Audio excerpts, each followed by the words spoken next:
خطبے پر کچھ فرمائیں گے؟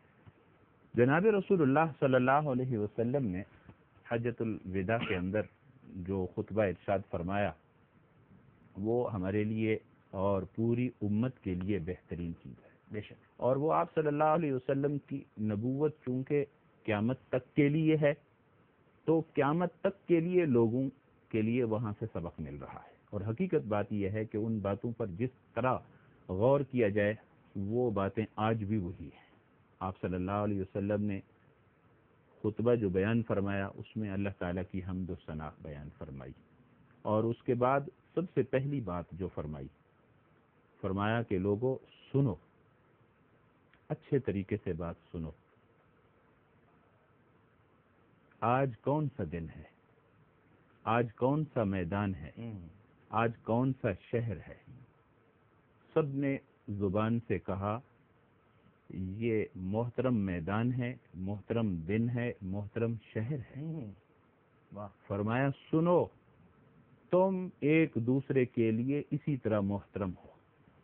کلیہ ہے جی. جس طرح آج یہ میدان محترم ہے، اس کا گھاس بھی نہیں اٹھایا جا سکتا، اس کے پرندے کو اور شکار کو نہیں شکار کیا جا سکتا، کسی درخت کے پتے کو نہیں توڑا جا سکتا.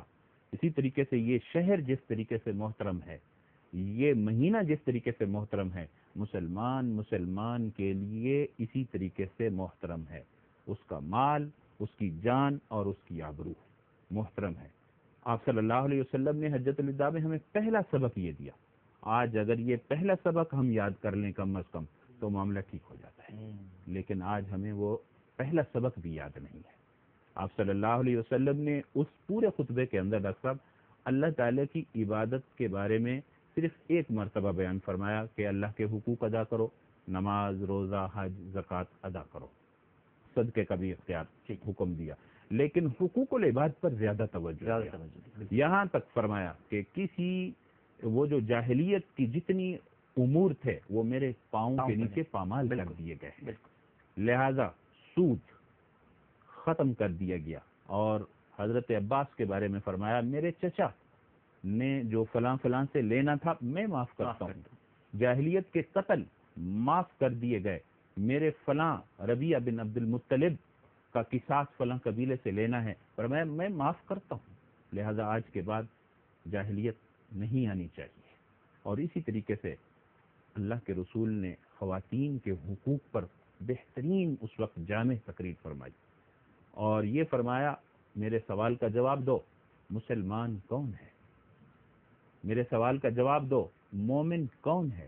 المسلم من سلم المسلمون من لسانہ ویدہ. مسلمان وہ ہے جس کی زبان اور ہاتھ سے دوسرا مسلمان نئی تکلیف میں آ سکتا. مومن وہ ہے المؤمن من امنہ الناس علی دمائہم واموالہم. مومن کے عزت اور آبرو اور مال پر ہاتھ نہیں اٹھا سکتا. اس وقت تک وہ مومن ہی نہیں ہو سکتا جب تک یہ صفات پیدا نہ کی جائے. اللہ کے رسول نے یہ ساری باتیں فرمائیں اور تاکید کرتے کرتے یہ بات فرما دی. حضرت شاذلی فرماتے ہیں کہ جب آپ صلی اللہ علیہ وسلم نے یہ خطبہ مکمل فرما دیا اس وقت اللہ تعالی نے ایک آیت نازل فرمائی، الیوم اکملت لکم دینکم واتممت علیکم نعمتی ورضیت لکم الاسلام دینا. یہ دین مکمل ہو گیا. آج اگر ہم مسلمان ہو کر زندگی گزارنا چاہتے ہیں اور پیارے رسول صلی اللہ علیہ وسلم کے عاشق بن کر زندگی گزارنا چاہتے ہیں تو ہر مسلمان مرد، عورت، بچہ، بوڑھا، جوان کو یہ خطبہ زبانی یاد ہونا چاہیے اور اس پر عمل کرنا چاہیے. ٹھیک ہے، بالکل صحیح. السلام علیکم. السلام علیکم. وعلیکم السلام. بھائی میرا نام احسان الہی ہے. جناب لیکن قربانی کے مسئلے میں ایک بات پوچھنی تھی کہ جیسے ہمارے والدین وفات پا گئے، ہم ان کے نام پہ قربانی کر سکتے ہیں؟ ٹھیک ہے. اچھا، دوسری بات یہ کہ جو دمبا ہے، دمبا لوگ مطلب 7 مہینے کا کہتے ہیں گھر پہ پلا ہو تو اس کی قربانی کر دینی چاہیے، لیکن کئی ایسے مطلب لوگ بول رہے ہیں کہ نہیں یہ 2 نام کا ہونا چاہیے، ضروری ہے. ٹھیک ہے. یہ 2 مطلب میرے معلومات. بہتر بالکل ٹھیک ہے. جی لیاقت صاحب. دیکھیے جی، قربانی کے حوالے سے ایک تو سب سے پہلے یہ یاد رکھیے گا کہ قربانی گھر کے اندر جتنے صاحب نصاب والے لوگ ہیں سب سے پہلے ان کی طرف سے کرنا واجب و ضروری ہے. ہمارے ہاں ایک کانسیپٹ ہے کہ میں نے پچھلے سال اپنی طرف سے کی تھی، اس سال میں جو ہے نا اپنی زوجہ کی طرف سے کروں گا. یا گھر کا کوئی ایک بڑا کر لیتا ہے، کہتے ہیں جی سب کی طرف سے ہو گئی ہے. یا میں نے 7 قربانیاں کر لی ہیں، اب مجھ پر واجب و ضروری نہیں، ہم کسی مرحومین کی طرف سے کریں گے. تو سب سے پہلے گھر کے جو صاحب نصاب لوگ ہیں، خواتین ہیں، جو بالغ بچے ہیں، ان کی طرف سے قربانی کریں. اس کے بعد نفلی قربانی آپ مرحومین کی طرف سے کریں گے تو بہت اچھی بات ہے، کرنی چاہیے آپ کو. لیکن یہ ہے کہ اپنے جو صاحبان نصاب ہیں ان کو چھوڑ کر اور آپ مرحومین کی طرف سے کریں، یہ بالکل غلط ہے اور یہ خلاف شرع ہے. دوسرا انہوں نے فرمایا دمبے کے حوالے سے، دیکھیں جی بکری اور بکرے کا حکم یہ ہے کہ اس کی عمر 1 سال پورا ہونی چاہیے. دمبے کے اندر استثناء یہ ہے کہ اگر وہ 6 ماہ ہے اور دیکھنے کے اندر اتنا فربا ہے، اتنا بڑا ہے کہ وہ سال بھر کا معلوم ہوتا ہے تو اس دمبے کی قربانی کی جا سکتی ہے. ٹھیک ہے، ایک اور کالر لیتے ہیں پروگرام میں. السلام علیکم. السلام علیکم. السلام علیکم. ہیلو، السلام علیکم. وعلیکم السلام. سر آپ ڈاکٹر احمد لے جی بات کر رہا ہوں، فرمائیے. جی سر، آپ کا پروگرام بہت اچھا ہے ماشاء اللہ سے. جی. اور آپ کی باتیں وہ بھی ماشاء اللہ بہت اچھی ہیں. سر آپ جس پروگرام میں آتے ہیں اس کی تو رونق کے پروگرام کی بڑھ جاتی ہے. چلیں، سوال کیا کیجیے گا؟ جی سر، میں خانہ کعبہ میں جو ہے نا سر، جب ہم جاتے ہیں تو سر وہ کہتے ہیں نا کہ خانہ کعبہ میں اگر جائیں تو پہلی نگاہ خانہ کعبہ پہ پڑے تو جو دعا مانگے وہ قبول ہو جاتی ہے. جی. کیا سر ہم جائیں، ہم اپنے لیے دعا کریں یا کوئی اور بھی جا کے ہمارے لیے دعا کر سکتے ہیں تو قبول ہو جائے گی؟ مطلب آپ اسپیسیفکلی اپنے لیے دعا کے لیے پوچھ رہی ہیں؟ جی جی سر. اچھا جی، ٹھیک ہے جی. مفتی صاحب.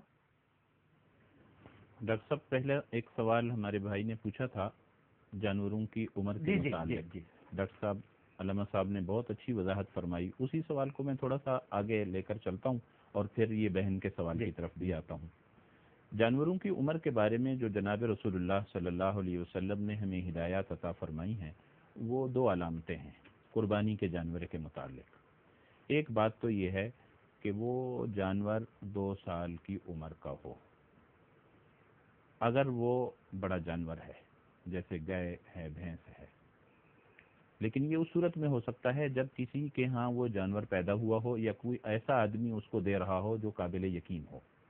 آج کل کے بیپاری اور کسائی کی بات کا اعتبار نہیں ہے، لہذا دوسری علامت جو آپ صلی اللہ علیہ وسلم نے فرمائی ہے کہ وہ 2 دانت کا ہو کم از کم. اگر اس کی عمر معلوم نہیں ہے تو پھر یہ دیکھا جائے. تو اس لیے گائے اور بھینس اور اونٹ میں یہ 2 دانت اور بکرا میں 2 دانت دیکھا جائے گا کہ 2 دانت اس کے نکل آئے ہیں کم سے کم تو ٹھیک ہے. 4 دانت 6 دانت کا ہے تو اور اچھی بات ہے، بڑا جانور ہے تاکہ وہ، لیکن کم از کم 2 دانت کا ہونا ضروری ہے. لیکن بکرا، گائے اور بھینس یہ 2 دانت 2 سال کے بعد ہوتا ہے. اونٹ کے متعلق میں خصوصاً عرض کرنا چاہتا ہوں، اونٹ کم از کم 5 سال کا ہونا ضروری ہے. اکثر مجھے دیکھنے میں آیا کہ لوگ اونٹ کی قربانی شوق سے کرتے ہیں تاکہ کافی بچے جمع ہو جائیں اور محلے والے جمع ہو جائیں، لیکن اس میں اس کی عمر کا خیال نہیں رکھا جاتا. تو 2 دانت کا اونٹ تب ہوتا ہے جب وہ کم از کم 5 سال کا ہو جائے. لہذا اس کا خیال رکھا جائے. کہیں ایسا بچے چھوٹے چھوٹے اونٹ کے بچے بھی نظر آتے ہیں 2 سال 1 سال کے، وہ ذبح کر رہے ہوتے ہیں، قربانی نہیں ہوگی. اچھا. بھیڑ اور دمبا کے بارے میں حضرت نے بھی فرمایا بالکل یہی بات ہے کہ اس میں 2 سال کا ہونا ضروری نہیں ہے، 1 سال کا بھی ضروری نہیں، 6 ماہ کا بھی اگر ہو اور تگڑا ہے تو وہ بھی جائز ہے. بالکل صحیح. سوال کیا ہماری بہن نے دوسرا یہ کہ جب بیت اللہ شریف پر پہلی نظر پڑتی ہے تو وہاں دعا کی جانے والی دعا قبول ہوتی ہے. بالکل اسی طرح کی بات ہے، جہاں دعائیں قبول ہوتی ہیں ان دعاؤں میں سے ایک دعا کا مقام یہ بھی ہے کہ بیت اللہ پر پڑنے والی نظر، پہلی نظر جو ہے وہ قبولیت دعا کی ہوتی ہے. لہذا اس وجہ سے اکابر علماء یہ بہترین طریقہ بیان فرماتے ہیں کہ وہاں ایک ایک دعا مانگنے کے بجائے یہ دعا مانگ لی جائے کہ یا اللہ مجھے مستجاب الدعوات بنا دے، جو دعائیں میں کروں وہ میری دعائیں قبول فرما لے. اگر یہ دعا قبول ہو گئی تو باقی جتنی دعائیں اپنے اعزاء قارب رشتہ داروں کے لیے جب بھی وہ کرتا رہے گا انشاءاللہ قبول رہیں گی. تو ہماری بہن کے حق میں بھی اگر کسی عزیز نے یہ دعا کر دی تو وہ بھی انشاءاللہ قبول ہوگی.